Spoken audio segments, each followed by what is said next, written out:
Okay, so what we're going to do today is we're actually going to go through the process of starting to add in images, add in hyperlinks, and add in formatting fonts. So if we look at our learning targets for today, we'll be using the image tag, the font tag, and then what's called the anchor tag to add in links. So to start, we know that we need to open up Notepad++. So here I open up Notepad++, and I have a new document. I'm going to copy and paste in these basic HTML tags. This is my skeleton, so I have the doc type tag, the HTML tags, the header tag, the body tags, and then those title tags.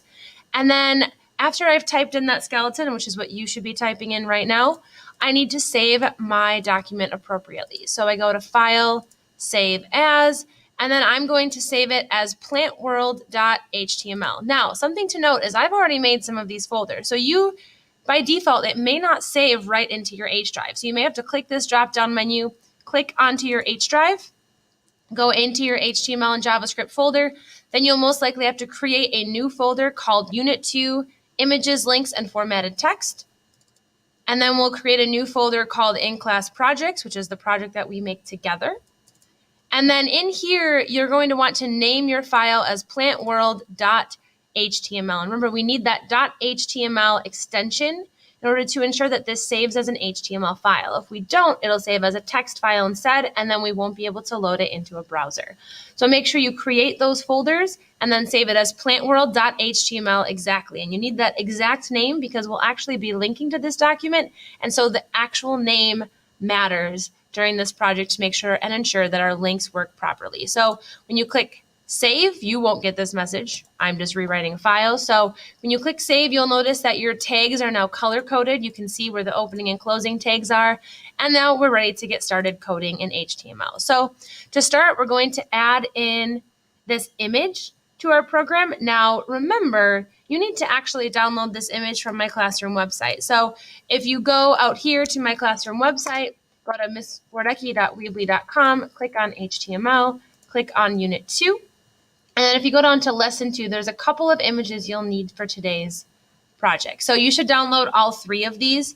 You'll need this first one for sure right now, but you'll download all 3 of them and make sure you save them right into the folder where your current HTML file is. So we have that Unit 2 in-class projects folder. Make sure that you're saving those pictures inside there so that your project can access them. So once you've downloaded them, so you click Save Image As, you'll download them all into those folders.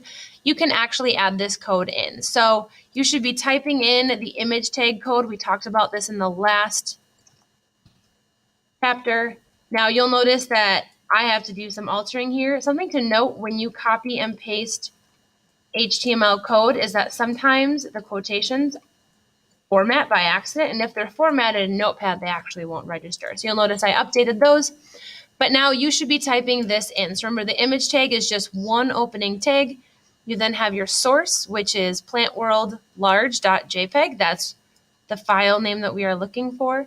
And remember, that's going to be inside the same folder as this current HTML document. Then I defined my width and my height, and then I gave it an alternate text that will show up in case that picture doesn't load. So now if I do Control S and I save it and I run it in Chrome, I notice that that picture appears. So I now have that picture popping up on the very, very top of my web page, and that's the first thing that I see.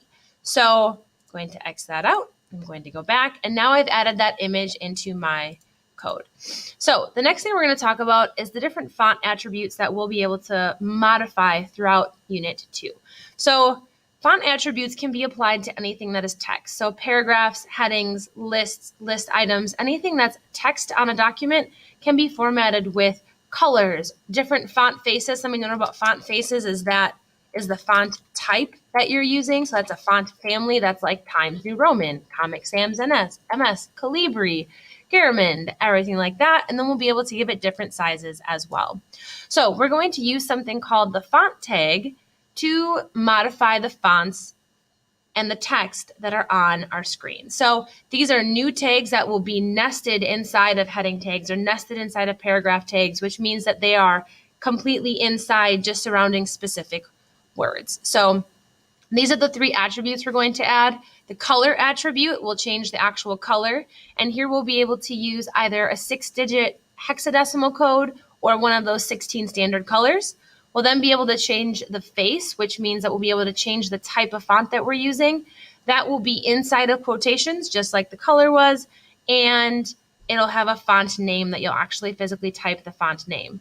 If there's no font specified for text, then it just goes to the default text. And then same thing for font size. There's font sizes 1 through 7. We'll learn about pixelated sizes later. We're just going to do relative sizes where it'll say, you'll have size 1, which is the smallest font on the page, size 7, which is the largest font on the page. And then we can also use something like +2 or -3, which will change the size and either up it 2 levels. So maybe if it's by default at level 3, it'll up it to level 5. Or if it's by default level 4, it will decrease it down 3 for this one that says -3. So pretty simple to use those font sizes. It'll just be 1 through 7, and then you can use the relative sizing with +2, -3, etc., etc.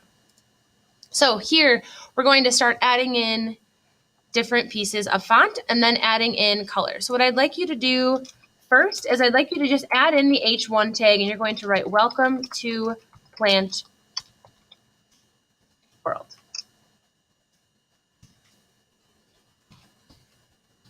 Now, something to note is, as I'm typing in this heading, I'm thinking to myself, hey, I never added a title to my program.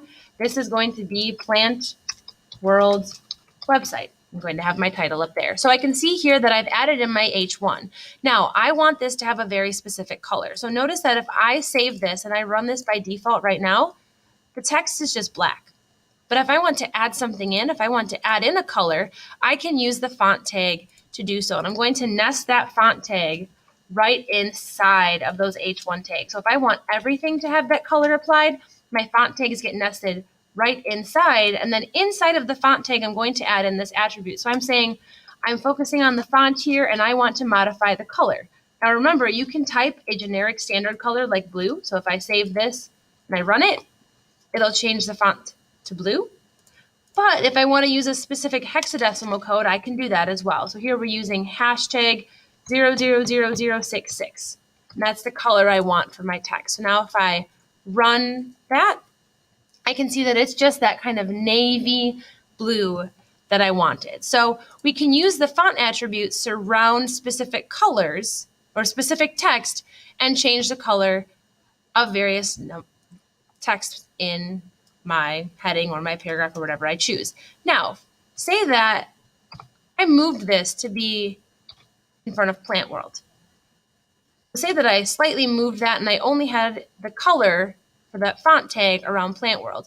If I save this and I run it again, what you'll see is that the first part, when I don't specify a color, is black, and that navy color only goes around the words Plant World. So this is really the essence of our tags. The location of our tags really does matter. So if I do want the whole thing to be navy, I need to make sure that my font tag is around the entire thing. So now I put it back. Now Plant World, welcome to Plant World, will have that navy coloring. So we've now added color to our documents. So now we're going to switch gears and we're going to edit and put in a paragraph of text. So what I need you to do is you're going to have to pause the video and add in this paragraph of text.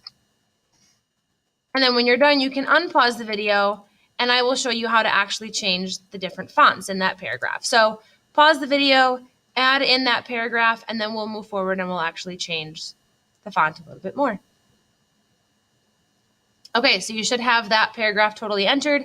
And now we're going to move forward and we're going to change the font to one of those 7 font sizes. So you'll see here it says come to, and I want Plant World to have a bigger size of size 5. So for the finest in indoor outdoor plants, come to Plant World is what I want to kind of highlight with a new size. So I'm going to do the font tag, open and close around Plant World. And then I'm going to add in that attribute of size. So here I have size equal to 5. And now if I save it and I run, what I will see is that Plant World is upped to a different size, up to size 5 next to the default. So my time is about to expire and move on to the next video, and we will expand font a little bit more.